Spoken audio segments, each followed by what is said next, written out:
Good morning from Cairo. Welcome to This Week. Flashpoint, Middle East.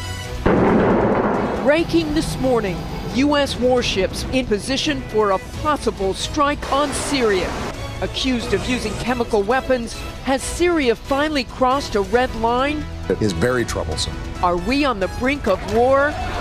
Plus, in Egypt, anarchy on the streets of this key U.S. ally. We're here, on the ground, and anchoring from the region with all the breaking details. And 50 years later, remembering a day that changed the nation. What was at stake that day? The future of America. Was Dr. King's dream fulfilled? The Powerhouse Roundtable weighs in on that and all the week's politics. It's all right here, this Sunday morning. From ABC News, a special edition of This Week with Martha Raddatz in Cairo and Jonathan Karl in Washington starts right now. Good morning. George is off today. We're reporting from a region on the brink, and all eyes are on Syria, where an apparent chemical weapons attack could lead to American military action. Here in Cairo, we're just 100 miles from the Mediterranean Sea, where U.S. warships are now at the ready.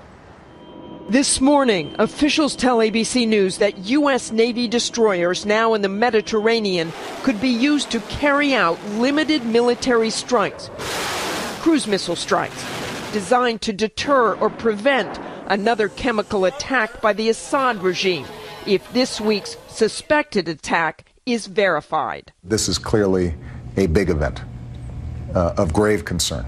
That starts getting to some core national interests that the United States has. President Obama has so far been unwilling to militarily intervene in Syria, despite the deaths of more than 100,000 people and a vow he made more than 1 year ago. That's a red line for us, and that there would be enormous consequences if we start seeing movement on the chemical weapons front. With that line possibly crossed, Senator John McCain fears U.S. credibility is now at stake. You can't look at those pictures without being deeply moved. Are we going to just let that go on? So how will President Obama respond? The White House is considering a number of options. And for more on that, let's bring in my colleague Jonathan Karl in Washington. John, what can you tell us?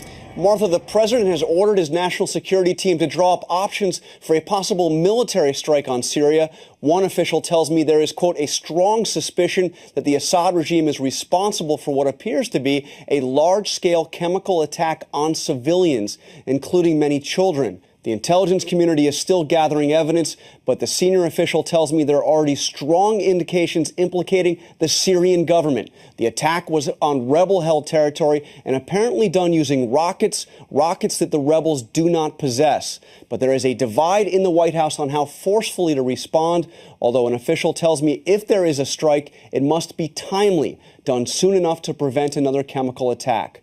The White House does not want to act alone. U.S. officials are back-channeling through the UN to see if Russia could be convinced to agree to a resolution. Remember, Russia has veto power at the Security Council. If there is no UN authorization, the United States would lead any possible strike. But one senior official tells me, quote, we do not want to do anything on our own. U.S. allies must commit both resources and political will.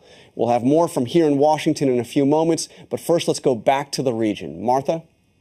Thanks, John. Let's bring in Colonel Steve Ganyard, a veteran fighter pilot and former Marine Corps commander who flew combat missions in the Gulf War and also saw the policy side of these decisions as a Deputy Secretary of State.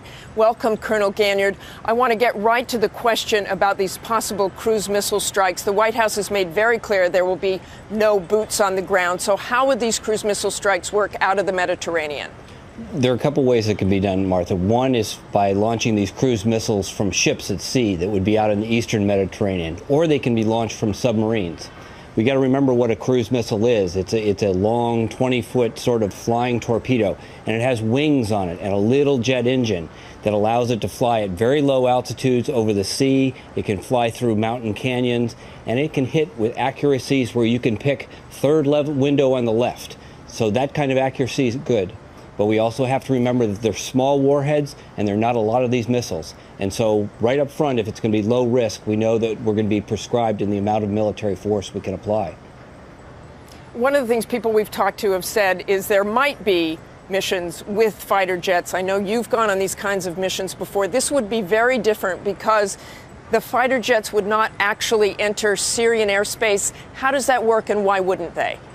So the idea is that the Syrians have created this sanctuary where their surface-to-air missiles, you can think of it as a dome of sanctuary over Syria. The president has said we want low risk, which really means that we want low risk to U.S. personnel. So he does not want U.S. aircraft flying into, penetrating that dome, that sanctuary that the Syrians have created. And so we will use our aircraft and our bombers to launch glide weapons, standoff weapons from well outside the Syrian surface-to-air missile threat so that our air crews will not be in any danger and can return home safely. Let's talk about targets. Obviously, this is all about chemical weapons. You can't really go after chemical weapons without creating more danger, can you? So talk a little bit about the targets and what the U.S. and whoever joins in could do. That's exactly right. You would think chemical weapons, we would go in and destroy the chemical weapons with bombs. But chemical weapons can only be destroyed with very, very sensitive technology that incinerates them or chemically neutralizes them.